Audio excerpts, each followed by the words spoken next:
कदम मिलाने चलने के लिए अपील करती हूँ और बुजुर्गों से आशीर्वाद मांगती हूँ। बेरोजगारी का है, हम नहीं चाहते कि कोई भी बिहार का कोई भी युवा या बिहार का कोई भी वर्ग का आदमी कभी भी किसी और राज्य में जाके काम करे।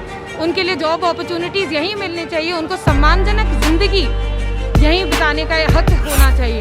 भाजपा से अलग होकर हमने चुनाव लड़ा जरूर था, लेकिन मैं असली बीजेपी वाली वही थी और चुनाव लड़ने के बाद भी कहीं से मैं ऐसा नहीं लगता था कि मैं भारतीय जनता पार्टी की समर्थित उम्मीदवार नहीं हूँ।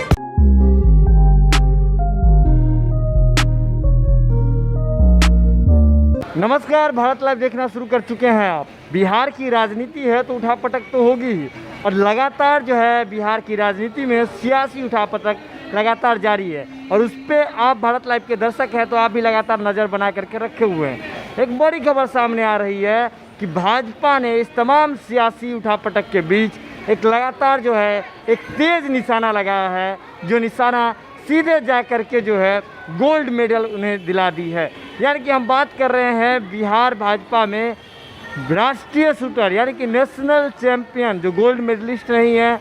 आपको बता दें कि श्रेयसी सिंह जो है ने बिहार भाजपा का दामन थाम लिया है, जिसके बाद से अब कहां से वो चुनाव लड़ेंगे इसको लेकर के लगातार जो कयास हैं इनका दौर शुरू हो गया है। ऐसे में हम जो है चलिए उनसे ही सीधे बातचीत करते हैं, क्या कुछ उनका एजेंडा है। आपको बता दें कि श्रेयसी सिंह जब से भाजपा में शामिल हुई हैं उनके बाद से लेकर के लगातार बहुत तरह की जो है कयासें लगाई जा रही है। उनके पिता दिग्विजय सिंह थे, जो बता दें कि जदयू खेमे से जो है मंत्री रह चुके हैं। इसके बाद से बिहार विधानसभा चुनाव में वो इस बार मैदान मारने के लिए आई है। इस बार बिहार विधानसभा चुनाव में गोल्ड मेडल जीतने आई है। उनसे ही सीधे तौर पर बातचीत करते हैं। मैम से सीधे सवाल सबसे पहला, इस बार मैम आपने जो गोल्ड तो जीत लिया, इस बार बिहार में राजनीतिक गोल्ड मारने की तैयारी है? बिल्कुल तैयारी है। युवाओं से अपील करती हूँ कि आगे बढ़ के वोट दें। महिलाओं को मेरे साथ कदम से कदम मिलाने चलने के लिए अपील करती हूँ और बुजुर्गों से आशीर्वाद मांगती हूँ। तो मैम इससे पहले भी जो है लोकसभा चुनाव के दौरान बीजेपी ने आप पे निशाना साधने की कोशिश की थी, लेकिन आप नहीं, ये तो बात हुई थी कि आपको टिकट देने की बात आई थी, सामने आई थी। नहीं, गलत इन्फॉर्मेशन। चलिए कोई नहीं, लेकिन एक हम सीधे तौर पे जानते हैं कि स्पोर्ट कोटा से होने के बावजूद लोग सीधे तौर पे सोचते हैं सरकारी नौकरी मिल जाए वही काफ़ी है। आपने राजनीति में आने का फैसला लिया है, जनप्रतिनिधि बनने का फैसला लिया है। जी बिल्कुल, ये फैसला लेने का एक बड़ा कारण ये था कि हमारे पिता और हमारे माँ दोनों ही राजनीति से जुड़े हुए हैं। अनटाइमली डेथ हो गई हमारे पिताजी के, जिसके वजह से उनके बहुत से सपने हैं जो पूरे नहीं हो पाए। तो उन सपनों को लेकर हम आगे बढ़ना चाहते हैं। अगर उनके बहुत से प्रोजेक्ट्स थे जो बीच रास्ते में रुक गए, बहुत से प्रोजेक्ट्स थे जो कंप्लीट हुए, हम उन प्रोजेक्ट्स के माध्यम से बिहार को आगे बढ़ाना चाहते हैं, अपने राज्य को एक सक्षम राज्य बनाने का प्रयास करेंगे। राइफल हाथ में आपने थाम करके आपने गोल्ड पे तो निशाना लगा दिया। इस बार बिहार विधानसभा चुनाव जो है ये जो बड़ा एक मैच चल रहा है, इस दौरान मैम आप कहां से जो है निशाना लगाने की तैयारी में? जहां से भाजपा आदेश देगी वहां से निशाना लगाएंगे। एजेंडा क्या क्या होगा? एजेंडा देखिए, बात अगर चुनाव की बात अगर इलेक्शंस की है तो मुद्दा सिर्फ और सिर्फ विकास होना चाहिए। जब हम विकास की बातें करते हैं तो जाहिर सी बात है सबसे पहले जो एक बहुत बड़ा मुद्दा है वो बेरोजगारी का है। हम नहीं चाहते कि कोई भी बिहार का कोई भी युवा या बिहार का कोई भी वर्ग का आदमी कभी भी किसी और राज्य में जाके काम करे। उनके लिए जॉब अपॉर्चुनिटीज़ यहीं मिलनी चाहिए, उनको सम्मानजनक ज़िंदगी यहीं बिताने का हक होना चाहिए। दूसरी बात, एक जो बहुत अभी हमने पैंडेमिक से गुजारा किया और हमने देखा कि किस तरीके से हमारा जो हेल्थ सिस्टम है उसमें मेहनत करने की ज़रूरत है।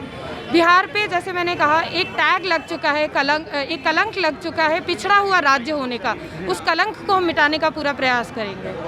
आपकी माँ जो रही है दूसरे पार्टी से रही है, जो कि विरोधी मानी जाती है भाजपा की, और आप जो है भाजपा में आकर के ज्वाइन हुई हैं, तो कहीं ना कहीं माँ बेटी की विचारधारा में तो नहीं ठन गई है? जी बिल्कुल, आपको गलत न्यूज़ है कि उनकी विचारधारा अलग है।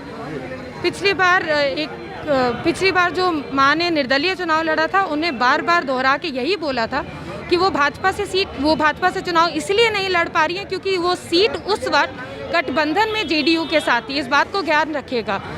उन्होंने हमेशा कहा था कि यदि वो सीट निर्दलीय उम्मीदवार की तरह जीतती हैं तो वो अपना एक छोटा लेकिन कीमती वोट संसद में जाके प्रधानमंत्री मोदी जी को ही देंगे। एक अंतिम सवाल मैम, बिहार जैसे कि स्पोर्ट कोटा से रही हैं, स्पोर्ट में बिहार बहुत ज़्यादा जो है बिहार के ज़्यादा रिप्रेजेंटेटिव नहीं हो पा रहे हैं, तो ऐसे में उनके लिए जो है कोई एक मास्टर प्लान जो आपके जीतने के बाद लोग उम्मीद लगा के रखे खिलाड़ी?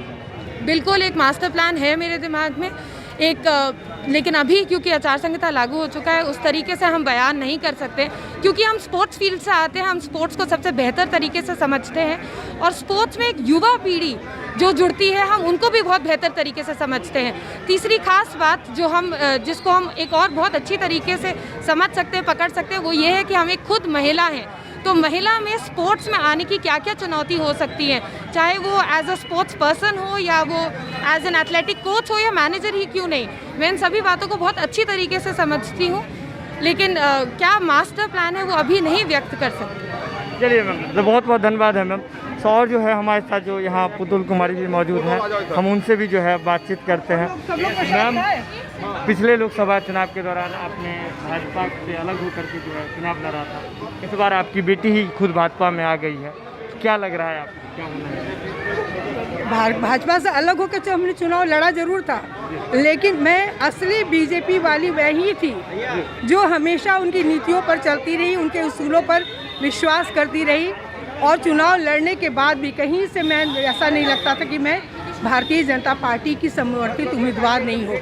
केवल वो जो सिंबल होता है वो कागजी टुकड़ा वो नहीं था, वरना शुरू से अंत तक मैं बीजेपी की ही थी और आज भी हूँ। आज मैं बहुत खुश हूँ, भारतीय जनता पार्टी ने श्रेयसी सिंह को वो प्लेटफॉर्म दिया है जिस प्लेटफॉर्म पर वो परफॉर्म कर सकती है और दादा के और अपना सपनों को पूरा कर सकती है। क्या लग रहा है मैम, आप भी इस बार कहीं से निशाना लगाने वाली हैं इस चुनाव में? आप भी कहीं से लगाने जी नहीं।